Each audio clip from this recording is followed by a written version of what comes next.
UP चुनाव में असदुद्दीन ओवैसी के नेतृत्व वाली एआईएमआईएम पर आरोप लग रहा है कि उन्होंने भारतीय जनता पार्टी की बी टीम बनकर काम किया। कई सीटों पर ओवैसी के उम्मीदवारों ने वोट अपने खाते में डलवाए, मगर यही वोट समाजवादी पार्टी और राष्ट्रीय लोकदल गठबंधन में जोड़े जाते तो भाजपा की हार कई सीटों पर सुनिश्चित हो जाती।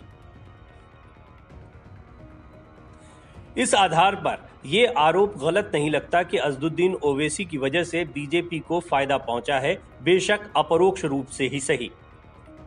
कई सीटों पर बहुत ही करीबी मुकाबला रहा, ऐसा करीबी मुकाबला कि कुछ वोटों के इधर उधर होने से ये सीट बीजेपी के हाथ से निकल जाती।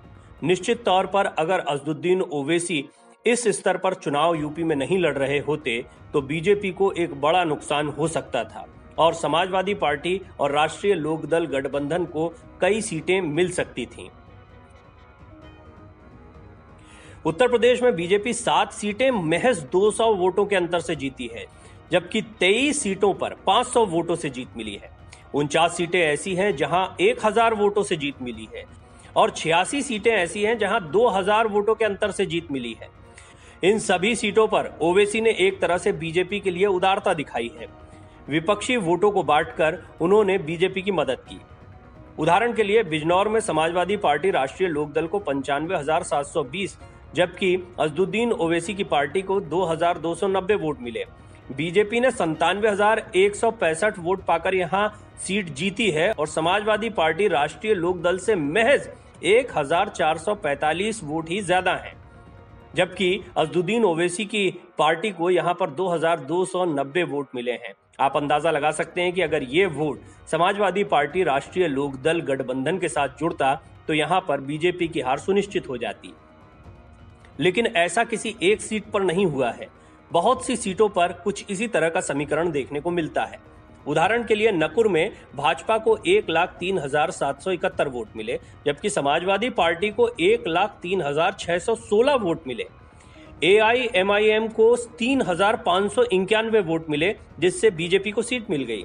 इसी तरह बाराबंकी की कुर्सी सीट पर बीजेपी को 1,18,614 वोट मिले, जबकि समाजवादी पार्टी को 1,18,094 वोट मिले और एआईएमआईएम के प्रत्याशी को यहां पर 8,541 वोट मिले।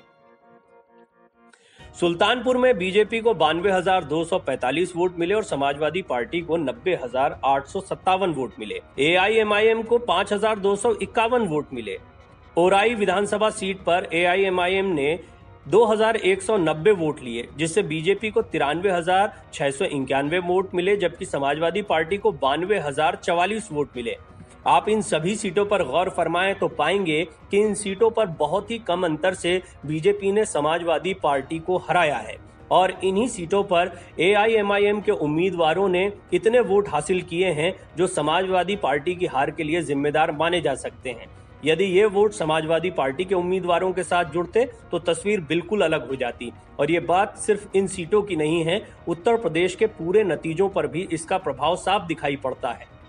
इसी तरह शाहगंज में बीजेपी को 76,035 मत मिले और समाजवादी पार्टी को 70,370 मत। अब आप सोच रहे होंगे कि एआईएमआईएम के प्रत्याशी को यहाँ कितने वोट मिले होंगे, तो हम आपको बता दें एआईएमआईएम के प्रत्याशी को यहाँ पर 7,070 वोट मिले। बिल्कुल सटीक बात करें तो समाजवादी पार्टी के उम्मीदवार को जीत के लिए जितने वोट चाहिए थे उससे कुछ ज्यादा ही वोट असदुद्दीन ओवैसी की पार्टी को यहाँ पर मिले। इसी तरह फिरोजाबाद में बीजेपी को 1,12,509 और समाजवादी पार्टी को 79,554 वोट मिले, जबकि एआईएमआईएम के प्रत्याशी को यहां पर 18,898 वोट मिले, जो कि एक ऐसा आंकड़ा है यदि ये समाजवादी पार्टी के साथ जुड़ता तो यहां भी नतीजों को प्रभावित कर सकता था।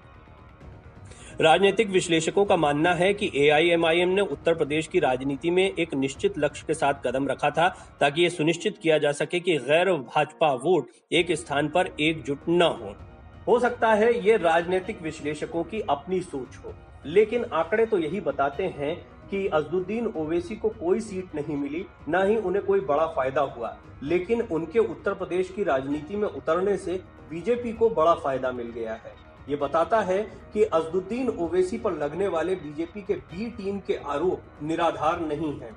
Video desk अमरउजाला.com।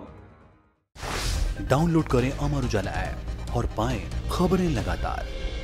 अगर आप ये वीडियो YouTube पर देख रहे हैं तो हमारे चैनल को सब्सक्राइब करें और बेल आइकन को दबाना ना भूलें। अगर आप Facebook पर ये वीडियो देख रहे हैं तो हमारे पेज को लाइक करें।